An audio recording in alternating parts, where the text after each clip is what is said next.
guys, jangan lupa like dan subscribe ya. Belajar bersama Sitika Simbolon, karena channel ini berbagi ilmu untuk kita semua.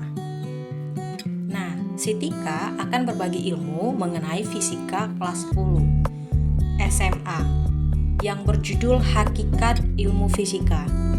Ini part 1 di mana akan menjelaskan hakikat ilmu fisika dalam pelajaran fisika. Apa itu fisika? Fisika merupakan cabang ilmu sains. Sains dalam bahasa Inggris yaitu science, berasal juga dari bahasa Latin yaitu scientia, yang berarti pengetahuan. Jadi sains ini mencakup ilmu pengetahuan yang mempelajari gejala alam melalui pengamatan, eksperimen, dan analisis.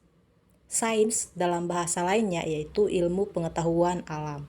Pastinya di waktu SMP kalian sudah mempelajari IPA yang mencakup ketiga yaitu fisika, kimia, dan juga biologi.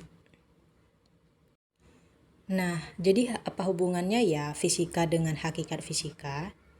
Ternyata ada hubungannya guys. Jadi, ilmu fisika atau sains ini pada dasarnya memiliki hakikat yang sama. Yang pertama, kumpulan pengetahuan atau disebut dengan a body of knowledge. Yang kedua, yaitu cara atau jalan berpikir atau a way of thinking. Yang ketiga, penyelidikan atau a way of investigating. Nah, hakikat fisika tersebut dalam istilah lainnya IPA sebagai produk, IPA sebagai sikap, dan IPA sebagai proses. IPA sebagai produk dibagi lagi menjadi beberapa bagian. Yang pertama, fakta. Fakta yang berarti keadaan atau kenyataan yang sesungguhnya.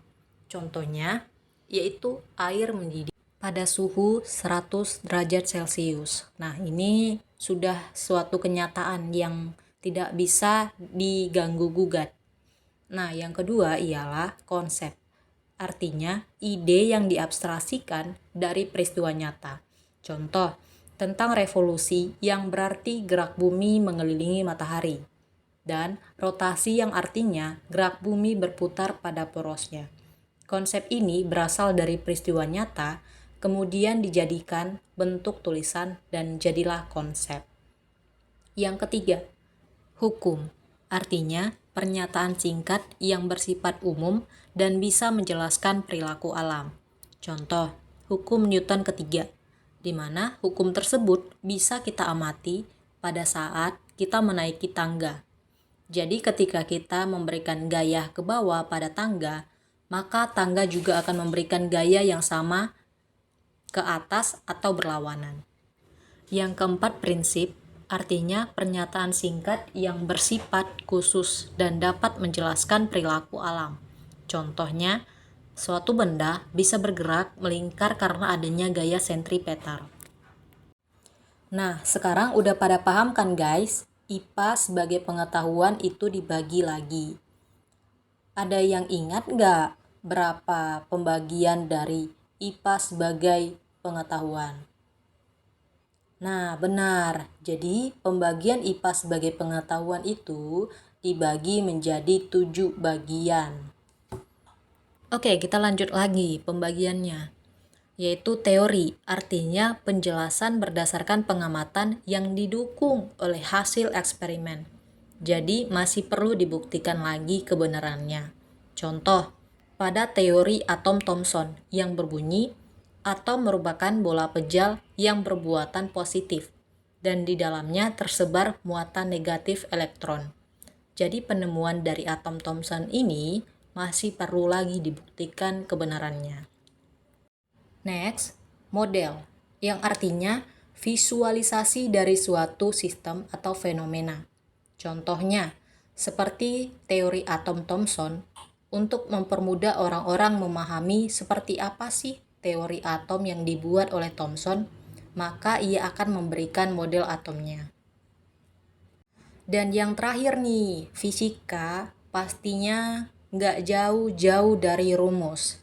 Nah, ini dia yang terakhir pembagiannya, yaitu rumus, yang dimana pernyataan matematis dari produk-produk ilmiah. Contohnya, bunyi dari hukum Newton ketiga. Ada yang tahu nggak rumus hukum Newton ketiga? Nah, ini tinggal kita baca, yaitu Fg sama dengan U kali N. Jadi Fg itu ialah gaya gesek, U ialah koefisien gesekan, dan N ialah gaya normal. Selanjutnya IPA sebagai proses. Yang pertama, menemukan pengamatan atau observasi.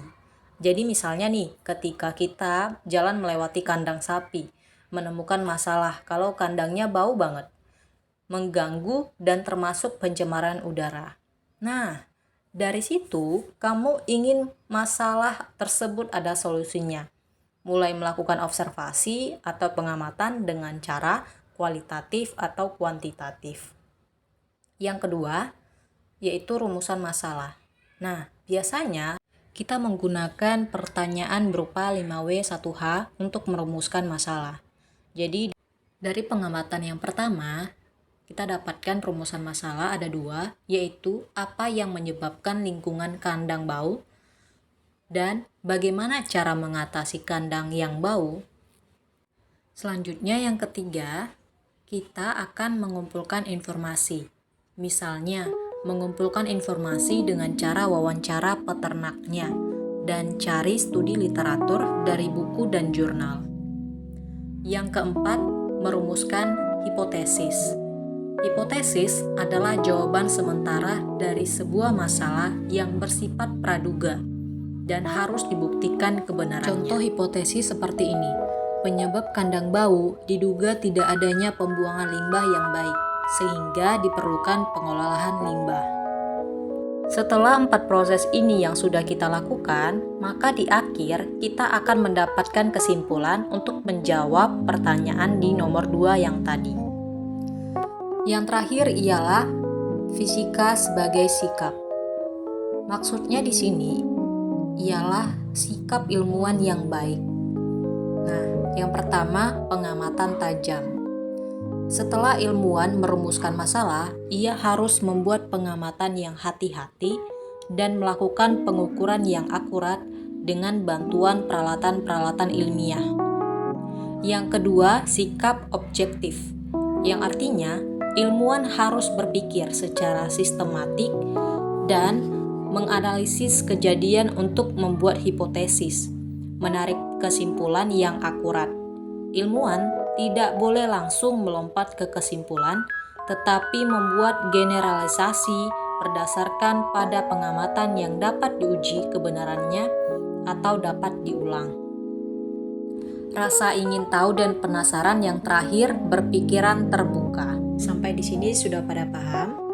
Oke, kita akan next di part 2, yaitu keselamatan kerja di laboratorium. Mohon maaf bila ada salah pengucapan dan juga tulisan.